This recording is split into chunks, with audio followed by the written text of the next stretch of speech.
দর্শক আপনাদেরকে দেখানোর চেষ্টা করব যেই জায়গা থেকে আসলে মনিটরিং করা হচ্ছে সম্পূর্ণ ঢাকা ইউনিভার্সিটি ক্যাম্পাস। দর্শক আপনারা জানেন যে আজকের ডাকসু নির্বাচনকে কেন্দ্র করে কিন্তু ইতোমধ্যেই নিরাপত্তার চাদরে ঢেকে ফেলা হয়েছে ঢাকা ইউনিভার্সিটি এবং প্রবেশের ক্ষেত্রেও কিন্তু নিরাপত্তা জোরদার করা হয়েছে এবং ঢাকা ইউনিভার্সিটির ভিতরে পুলিশের যে কন্ট্রোল রুম রয়েছে এই জায়গাটি থেকে কিন্তু সকল অ্যাক্টিভিটিস মনিটরিং করা হচ্ছে আজকের দিনে।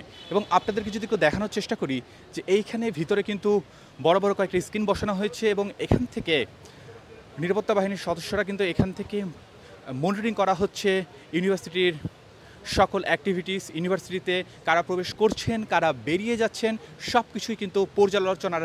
পদ্মা সেতু, মেট্রো রেল এবং এলিভেটেড এক্সপ্রেসওয়ে নির্মাণের গর্বিত অংশীদার বসুন্ধরা সিমেন্ট আন্ডারে রয়েছে। এবং কিছুক্ষণ আগেই কিন্তু এখানে ডিএমপি কমিশনার হাজ্জাত আলী প্রবেশ করেছেন। আপনারা দেখতে পাচ্ছেন যে তিনি কিন্তু এখানে ঢাকা ইউনিভার্সিটির ক্যাম্পাসের আজকের সার্বিক পরিস্থিতি কিন্তু পর্যালোচনা করতে এসেছে এবং তারা কিন্তু এই পুলিশ কন্ট্রোল রুমেই বসে আছেন। আপনাদেরকে যদি একটু ভিতরে দেখানোর চেষ্টা করি যে এখানে কিন্তু সিসি ক্যামেরার মাধ্যমে কিন্তু মনিটরিং করা হচ্ছে ঢাকা ইউনিভার্সিটির ক্যাম্পাস এবং মোটামুটি সব এরিয়াই কিন্তু সিসি ক্যামেরার আন্ডারে এবং এখানে কিন্তু গভীরভাবে পর্যালোচনা করা হচ্ছে।